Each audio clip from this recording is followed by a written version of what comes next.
사장님 얘가 레트로 125 모델 맞죠? 아, 네, 맞아요. 레트로 125요. 얘가 엔진이 스즈키 거라고 들었는데 정확히 무슨 차인가요? 아, 일반적인 그 국내에서 판매하는 분들 보면은 엔진이 그냥 중국산 엔진 이제 올리신 분들이 많거든요. 근데 이걸 이제 제가 제작할 때에 한 5년 동안 이거를 심혈을 기울여서 만든 건데, 엔진을 줘도 이제 중국산 엔진을 할까 말까 정말 고민을 하다가 착한스쿠터 제품을 사신 분들한테 또 이 제품이 롱런할 수 있게끔 하려면은 그래도 가격이 비싸긴 하지만 스즈키 엔진, GS 엔진이라고 올려야 되겠다라고 해서 이 스즈키 GS 엔진을 개량해서 만든 제품이 이 엔진이에요. 그래서 엔진 쪽을 보시면은 지금 타고 계신 분들이 엔진은 정말 만족을 하세요. 이 경쟁 모델 중에 모 모델 같은 경우는 이제 마력 자체가 한 8마력? 8마력에서 9마력밖에 안 되는데 얘는 11마력이 나오거든요. 11마력이요? 네, 그래서 엔진 터보 자체도 다르고 뭐 PS 자체가 다르기 때문에 뭐 다른 차들보다 이제 속력도 청성력도 좀 더 낫다고 보시면 될 것 같습니다. 그리고 계기판에 기어라든가 그런 게 다 나온다고 들었는데 아, 한번 볼 수 있을까요? 지금 보시다시피 이게 키를 타면은 세레모니가 예쁘게 되고요. 이 계기판의 특징이 뭐냐면 현재 국내에서 시판 중인 그 카페 바이크들이 듀얼로 나오는 게 아니라 싱글이 나오는 게 되게 많거든요. 이제 아무래도 이제 싱글로 하는 거는 원가를 절감하기 위해서 하는 건데, 저도 갖고 원래 싱글로 할까 정말 망설이다가 그래도 운전 중에 운전자들이 좀 그래도 신인성이 좋은 계기판을 사용하면 어떨까 싶어서 이제 인디케이터에 대해 설명을 해주자면은, 중립에 있을 때 보시면 오른쪽에 N단이 있죠. 이게 중립이잖아요. 예, 그리고 여기 왼쪽 여기 계기판 쪽 왼쪽 계기판을 보시면은, 자, 시동을 딱 걸었을 때 보여드릴게요. 시동을 딱 걸잖아요. 걸면은 이쪽 보면은 1단이 들어오고, 그 다음에 이제 2단, 3단, 4단, 5단 이렇게 표시가 되는 거죠.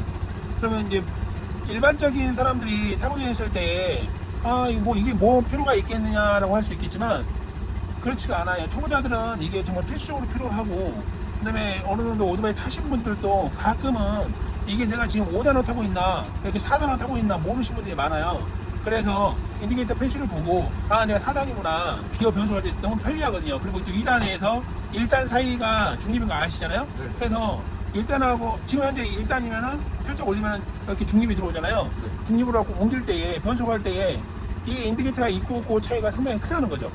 그리고 이 계기판의 또 특징이 보시면은 뭐 숫자로 표시되는 속도 계기판은 아니지만 아날로그식으로 해서 이 카페 바이크의 특성에 맞게끔 고풍적으로 만들어 놨거든요. 그리고 또한 여기 오른쪽도 보시면은 얘가 RPM 게이지인데, RPM 게이지도 또 별도로 만들어 놔서 이 RPM이 자체가 뭔가 문제가 생겼다 그러면은 얘가 이제 3000 RPM 정도 나타내주면은 그 서비스 센터로 가서 이거 지금 RPM 3000까지 올라갔으니까 RPM 조정해 주세요 라고 할 수 있잖아요.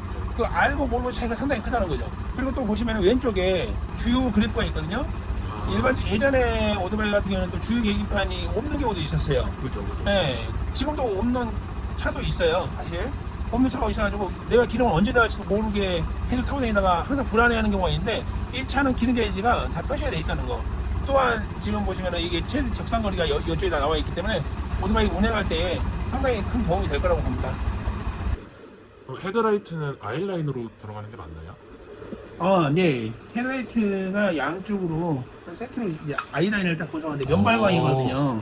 LED 헤드라이트예요. LED 헤드라이트가 있느냐 없느냐에서 원가 자체도 상당히 차이가 나거든요. 안정성 자체도 좀 틀려지고, LED 헤드라이트 할로겐, 예를 들면 이렇게 생각하시면 돼요.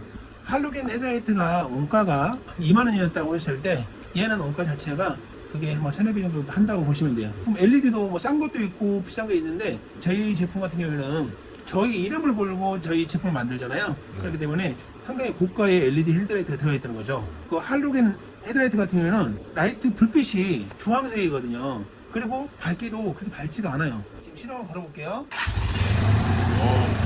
다 화이트로 되어 있어서 정말 뭐 운전할 때에 뭔가 돌멩이라도 있고, 그다음에 뭐 방해물이 있었을 때 이 라이트가 할로겐하고 LED 헤드라이트의 밝기가 거의 2-3배 차이 나요.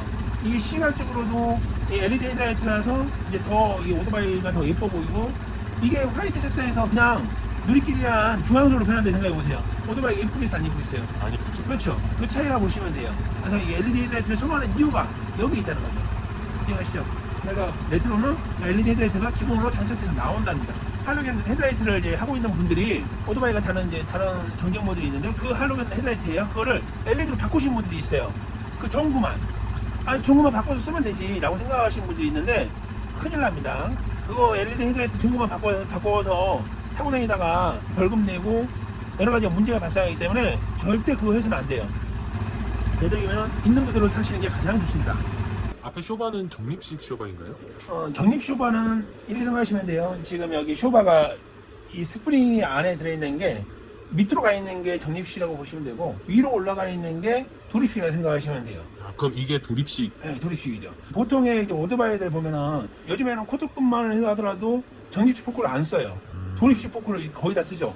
그리고 600cc 뭐 750이나 그다음에 뭐 1000cc 넘어간 것들은 다 대부분 이렇게 도립식 포크를 쓰는 거지 적립식을 쓰지 않는단 말이에요. 그거는 이게 그 주행 성능 자체 그리고 이 안정성 자체가 도립식 포크가 상당히 좋기 때문에 이 제품을 쓰는 거거든요. 사람들이 보통 보면은 카페에 있었는데 뭐 조금 더 싸요. 그러면 그 싼 거를 갖고 찾아가서 얘가 뭐 이게 별반 다를 게 없지 않냐 그거 사면 되지라고 생각을 하는데 절대 그렇지 않아요. 도립식 포크 자체가 그 적립식 포크보다 몇 배 더 비싸요. 이 원가 자체가. 그건 비교할 때가 안 돼요. 이게 안정성 자체가 훨씬 나았기 때문에 그리고 주행성도 훨씬 낮고 그런 부분 때문에 이걸 채택하다 보시면 돼요. 다른 분들 뭐 아니다 뭐 별거 차이 없다 절대 그렇지 않다는 거를 제가 꼭 다시 이 기회에 다시 말씀드리고 싶어요. 앞뒤 디스크 브레이크랑 타이어 크기가 다른 것 같은데 네. 이 크기 차이는 뭐 어떤 용도 때문에 크기 차이가 이렇게 나요? 앞에 같은 경우는 110에 70에 17인치거든요. 보면은 앞에가 너무 굵어도 이게 코너링 할 때 상당히 불편하고 사고 위험성이 크기 때문에 앞에 그 타이어는 그 사이즈가 폭이 넓은 걸 쓰면 안 돼요. 그래서 일반적인 오토바이들 거의 그래요. 앞에는 좀 작은 사이즈를 쓰고 그다음에 뒤에 같은 경우는 광폭을 쓰죠. 얘가 110에 70에 17인치를 쓰고 그다음에 지금 여기 보시면 알겠지만 이거는 기본적으로 130에 70에 17을 쓰고 있는 거예요. 그 광폭 타이어죠. 혼다 혹시 CG 알 거예요. CG 125. 그 제품 같은 경우에는 제가 알기로는 한 앞에는 90 인치만 딱 나왔을 때 90에 한 17인치라고 생각하시면 되고 뒤에도 걔는 한 100에서 110밖에 안 돼요. 그러니까 되게 짧죠. 이렇게 되게 갖고 너무 얍실하죠. 얍실해서 그 지면에 타이어 놓으면 지면에 닿는 게 없다 보니까 슬립할 가능성은 없지만은 그리고 안정성이 브레이크 성능도 많이 떨어지지만 얘는 레트로 125 같은 경우는 기본적으로 광폭 타이어가 나와버리기 때문에 오토바이의 그 디자인 자체도 완전히 다르고 실질적으로 안정성도 상당히 뛰어나고요.